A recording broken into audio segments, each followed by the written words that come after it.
आज़ाद भारत का गुलाम railway track, sir यही आज आप हमें बताने वाले हैं? जी हाँ, मैं इसी पर चर्चा करने वाला हूँ। मैं आपको बताने वाला हूँ दोस्तों, भारत में आज भी एक ऐसा रेलवे ट्रैक है जो गुलाम है। हमें आज़ादी तो मिल गया, आज़ादी के अमृत महोत्सव ने मना लिए, आज़ादी के 75 साल से अधिक समय बीत चुका है, लेकिन ये रेलवे ट्रैक अभी हम आज़ाद नहीं करा पाए। ठीक है, आखिर सर किस ट्रेन की आप बात करने वाले? देखिए, ये वीडियो बड़ा ही स्पेशल होने वाला है और मैं आपके मन में उठे कई सारे सवालों का जवाब भी देने वाला हूँ। एक सवाल तो बहुत कॉमन सा है, अगर मैं आप में से सभी लोगों से पूछूं तो लोगों का यही जवाब होगा कि पहली बार जो ट्रेन चलाई गई थी सर वो 1853 में चलाई गई थी। मैं कहूं कि गलत है। ठीक है, जैसे वो इसी तरह गलत है, जब आप पढ़ते हैं कभी तो आप कहते हैं कि भारत की खोज वास्को डी गामा ने किया, वो भी 1498 में। ठीक है, इसका मतलब कि पद्मावती वाला कोई सीन ही नहीं था, अलाउद्दीन खिलजी हमारे देश में था ही नहीं, मोहम्मद गौरी गजनवी कभी आया ही नहीं। हाँ ठीक है, अशोक का साम्राज्य हमने देखा ही नहीं। क्यों? क्योंकि भारत की खोज ही तो 1498 में हुआ। देखिए, भारत की खोज नहीं हुआ, भारत आने के समुद्री मार्ग का खोज हुआ। ये हमारा जवाब होना चाहिए, लेकिन उस चीज को हम गलत तरीके से बोलते हैं। ठीक है, उसी तरीके से जब हम ये पढ़ते हैं कि भारत में पहली बार 1853 में ट्रेन चली, ये लाइन गलत है। क्या सही होना चाहिए? सही लाइन ये है कि भारत में 1853 में पहली पैसेंजर ट्रेन चली, यात्री ट्रेन जो थी दोस्तों वो 1853 में चली है। भारत में ट्रेन जो है 1837 में ही स्टार्ट हो गया था, लेकिन वो माल ढोने का काम करती थी, इस वजह से कम लोग उसका नाम जानते हैं। ठीक है, तो देखिए हमारी क्लास में अगर आप जुड़ेंगे ना तो मैं बहुत कुछ आपको सिखाने समझाने वाला हूँ। आप में से बहुत लोग ऐसे होंगे जिन्हें इस रेलवे ट्रैक के बारे में पता नहीं होगा। मैं बहुत एंटीक एंटीक बातें आपको बताने वाला हूँ, बस मुझे अपना 10-5 मिनट का समय दे दीजिए, फिर मजा आ जाएगा। ठीक है, आइए सर, वो कौन सा रेलवे ट्रैक है जो आज भी गुलाम है? तो उसका नाम है शकुंतला। ठीक है, वहां पे एक ट्रेन चलती है, उसका नाम भी शकुंतला एक्सप्रेस है। ठीक है, और उस पूरे लाइन का दोस्तों नाम क्या है? Shakuntala railway line. ये पूरा का पूरा रेलवे ट्रैक दोस्तों दो स्थानों को जोड़ता है। ठीक है, अच्छा है कहां पर दोस्तों? ये महाराष्ट्र में पड़ता है। ठीक है, वर्तमान में अगर आप देखेंगे तो ये महाराष्ट्र में पड़ता है दोस्तों। और ये एक ऐसी रेलवे लाइन दोस्तों जिस पर आज भी अंग्रेजों का कब्जा है। क्या सर भारत सरकार ने कभी प्रयास नहीं किया? क्या नहीं किया? देखिए एक्चुअली क्या था, उस समय जो कंपनियां रेलवे ट्रैक बिछाने का काम करती थी ना, उनको लीज पे ये दे दिया जाता था, और ये 100 साल की लीज थी। ठीक है, तो हुआ क्या, जब हमारे देश को आजादी मिली तो अंग्रेजों की सारी संपत्तियां भारत सरकार की हो गई। ठीक है, उसके एवज में भारत सरकार को बहुत कुछ देना पड़ा था। ठीक है, हालांकि 1947 में जब पाकिस्तान का बंटवारा हुआ तो हमें पाकिस्तान को भी बहुत कुछ देना पड़ा, वो एक अलग मैटर है, मैं उस पर भी एक वीडियोस बना दूंगा, आप देख लीजिएगा। मुद्दे की बात यह है कि उस समय दोस्तों एक बड़ी कंपनी ने अपने सारे काम को एक छोटी कंपनी को सौंप दिया था, और भारत सरकार को इसके बारे में जानकारी नहीं थी। ठीक है, तो जब डील हुआ तो बड़ी कंपनी के साथ डील हो गया, लेकिन ये जो छोटी कंपनी को अलग से पट्टा दिया गया था, इस पर कोई डील नहीं हो पाया। इसी वजह से आज भी करोड़ों की रॉयल्टी दोस्तों भारतीय रेलवे भुगतान करता है इस विदेशी कंपनी को। ठीक है, तो आइए डिटेल में हम लोग चर्चा करते हैं। तो ध्यान दीजिएगा, ये कंपनी दोस्तों ब्रिटेन में स्थित थी, जिसका नाम है सेंट्रल प्रोविंसेस रेलवे लिमिटेड। ठीक है, रेलवे कंपनी, इसे शॉर्टकट में सीपीआर बोलते हैं। सीपीआर कहीं भी लिखा होगा तो कंफ्यूजन में मत रहिएगा। सी मतलब हो जाता है सेंट्रल, ठीक है, पी का मतलब हो जाता है क्या, यहाँ प्रोविंसेस याद रखेगा, और आर का मतलब हो जाएगा रेलवे। ठीक है, और हर साल दोस्तों भारतीय रेलवे करोड़ों रुपए का भुगतान करती है इस कंपनी को। ठीक है, किसके एवज में? इस रेलवे ट्रैक के एवज में भुगतान करना पड़ता है। ठीक है, ये भी आप याद रखेंगे। आखिरी बार देखेंगे तो ये रेलवे ट्रैक बना कब था? 1916 में बना था, और कोई भी पट्टा दोस्तों 100 साल के लिए मान होता है, तो 1916 में 100 साल जोड़ देंगे तो 2016 आ जाएगा। तो 2016 में भारत सरकार ने इस कंपनी से एक डील करना चाहा कि भाई ये रेलवे ट्रैक दे दीजिए हमें, क्योंकि ये कंपनी को करोड़ों रुपए का भुगतान तो होता था, लेकिन ये कंपनी उस रेलवे ट्रैक पर कोई काम नहीं करती थी। ठीक है, किसी भी तरह का कोई मेंटेनेंस का काम नहीं होता था। रेलवे स्टेशन पर जो सीट होती वो भी टूटी हुई थी, मतलब बहुत बुरी हालत थे। मैं आपको सब कुछ दिखाने वाला हूं, मुझे थोड़ा समय देंगे। देखिए एक बार दिखाई देता हूं मैं आपको। देखिए यहाँ पे मैं आपको ऐसे ऐसे कोच दिखाऊंगा ना, मतलब इसी कोच के अंदर दोस्तों गार्ड रूम भी होता है। आपने ऐसी ट्रेन देखा ही नहीं होगा, लेकिन आज भी दोस्तों भारत में इस तरह की ट्रेन एग्जिस्ट करती है, वो सब भी मैं आपको बताऊंगा, बट कब, जब आप मुझे थोड़ा सा समय देंगे तब। ठीक है, तो इतनी बात मेरी समझ में आ रही है ना? ये सीपीआर का नाम याद रखेगा। इसकी मरम्मत और संरक्षण की जिम्मेदारी भाई किसकी होगी? भाई करोड़ों रुपए की रॉयल्टी जाती है, तो जिसे दी जाती है रॉयल्टी उसी का काम है इसका जो मरम्मत कराना, और इसकी सुरक्षा की सारी जिम्मेदारी उसी की है। लेकिन उतना रॉयल्टी पाने के बाद भी दोस्तों कंपनी किसी तरह का कोई ध्यान नहीं देती। ठीक है, यानी जैसे तैसे उस रेलवे ट्रैक को छोड़ के रखी है। आज हालत यह है कि भारत में बहुत सारे जगह ऐसे जहां पर रेलवे फाटक बना दिए गए, लेकिन ये जहां पर ट्रेन चलती है वहां पर रेलवे फाटक है ही नहीं। एक कहानी बताऊं आपको? जी हाँ, ये कहानी मैंने पढ़ा है और सही भी है। अभी मैं एक नाम बताऊंगा आपको। ठीक है, उन्होंने अपने ब्लॉग में दोस्तों लिखा था। ब्लॉग देखिए, कोई व्यक्ति कहीं घूमने जाता है तो जो कुछ वहाँ देखता है उस पर एक ब्लॉग लिखता है, ठीक है। तो एक स्टोरी मुझे मिला जहाँ पर ये मिला कि यहाँ के जो गार्ड होते हैं ना वो ट्रेन में बैठ के जाते हैं, पहले जहाँ रोड वाली क्रॉसिंग आती है वहाँ ट्रेन रुक जाती है और उसमें से गार्ड उतरता है, एक जंजीर बांधता है, फिर ट्रेन आगे जाती है, फिर रुक जाती है ट्रेन, वापस से वो जंजीर हटाता है, वापस से ट्रेन में बैठ जाता है। इतनी फजीहत, हाँ आपने सुना कभी, ठीक है। लेकिन है ये सारी चीजें दोस्तों आजादी के बाद भी हमें झेलनी पड़ रही, इसलिए मैं ये चीजें उजागर कर रहा हूं, बता रहा हूं। देश को आजाद हुए 7 दशक से ज्यादा बीत चुका, हम तो आजादी का अमृत महोत्सव भी मना चुके हैं, ठीक है। उसके बावजूद भी हम इससे निजात नहीं पाए। भारतीय रेलवे का साल 1951 में राष्ट्रीयकरण हो गया। अच्छा, कई लोग जानते नहीं कि सर राष्ट्रीयकरण का मतलब क्या होता है। देखिए, राष्ट्रीयकरण मतलब मैं अपने भाषा में समझा दूं, आसान भाषा में समझा दूं, किसी कंपनी का या किसी संस्था का जब राष्ट्रीयकरण हो जाता है उसका मतलब है कि अब उसमें निजी हस्तक्षेप बंद हो जाएगा, अब वो पूरी तरह से सरकार की निगरानी में काम करेगा, ठीक है। सरकार की निगरानी में काम करेगा तो सरकार देखिए लाभ के लिए नहीं काम करती, भारत सरकार सामाजिक कल्याण के लिए काम करती, समाज के लिए कितना बेहतर हो सकता है उस पर ध्यान देती है, इसलिए राष्ट्रीयकरण आवश्यक है। तो जो ट्रेन था दोस्तों, जो रेलवे थी, इसका राष्ट्रीयकरण कब किया गया? तो आजादी के बाद हुआ, 1951 में दोस्तों राष्ट्रीयकरण हुआ। कई बार दोस्तों आप पढ़ेंगे 1950, 1952, बट जो एग्जैक्ट है दोस्तों वो कब हुआ था? 1951 में इसका राष्ट्रीयकरण हो गया, ठीक है। लेकिन राष्ट्रीयकरण होने के बावजूद पूरे देश के जितने रेलवे ट्रैक हैं, जितनी भी ट्रेनें हैं, चाहे पैसेंजर हो चाहे मालवाहक ट्रेनें हैं, सब दोस्तों इसके अंतर्गत आ गए। लेकिन ये रेलवे ट्रैक जो था वो छूट गया, इस पर किसी ने ध्यान नहीं दिया। ये उसी केजीएफ टाइप का था कि सब कुछ भारत सरकार के पास चला गया, बस वो केजीएफ वाला खान बचा रह गया, ठीक है।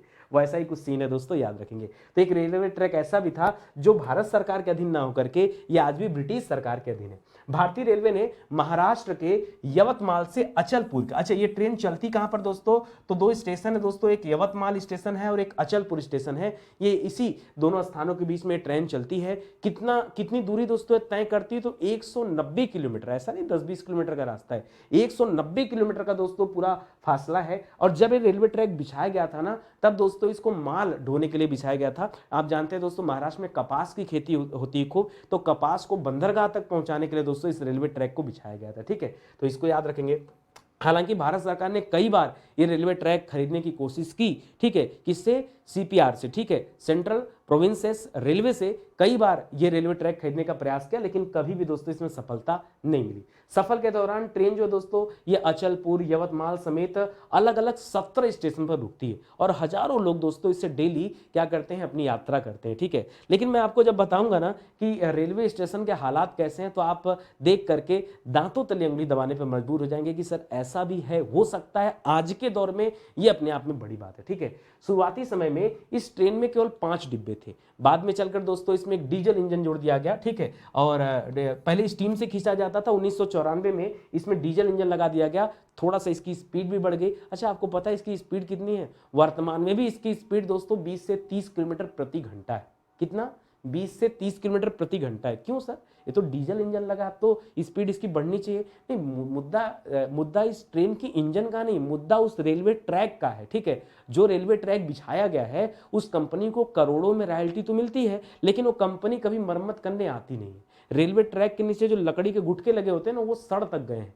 ट्रेन अगर ज्यादा स्पीड में चलेगी ना तो रेलवे ट्रैक छोड़ करके जमीन पे चलनी शुरू हो जाएगी, ठीक है, और फिर हादसा ही होगा। इस वजह से ट्रेन की स्पीड दोस्तों 20 से 30 किलोमीटर प्रति घंटा रह जाती है। ये भी आप जान के अचंभित हो जाएंगे। हाँ, एक चीज जरूर बताना चाहूंगा, इस रेलवे, अगर आप चाहते हैं कि भारत में सबसे पुरानी चीजें कौन कौन सी, अब तो भाई जैसे जैसे आधुनिक दौर आता जा रहा है, ये सिग्नल बदल गए, तमाम चीजें बदल गई, लेकिन अगर आप चाहते हैं कि भाई देश में पुरानी चीजें कौन कौन सी इस्तेमाल की जाती थी, चाहे वो सिग्नल से संबंधित हो, चाहे वो रेलवे ट्रैक से संबंधित हो, चाहे वो ट्रेन से संबंधित है, तो आप दोस्तों यहाँ जा सकते हैं, यवतमाल जा सकते हैं। यहाँ पर वो सारी पुरानी चीजें मिल जाएंगी। क्यों? क्योंकि जो कंपनी है सीपीआर, वो कंपनी इस पर ध्यान ही नहीं दे रही है। उसको ट्रेन का भाई जो पटरी बदलने को राजी नहीं है, जो मेंटेनेंस देने को राजी नहीं है, वो सिग्नल चेंज करेगी। आप सोचो ना, ठीक है। तो इस वजह से दोस्तों आपको वो सारी पुरानी चीजें यहां पर मिल जाएंगी, ठीक है।